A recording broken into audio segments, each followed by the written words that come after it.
Meaning of elicit. Elicit. Elicit. Elicit. Elicit.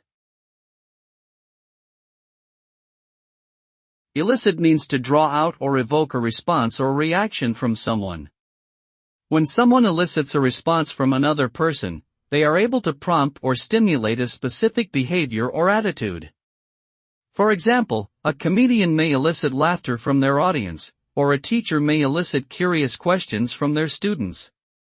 Successful elicitation can lead to improved communication between individuals and a better understanding of each other's perspectives.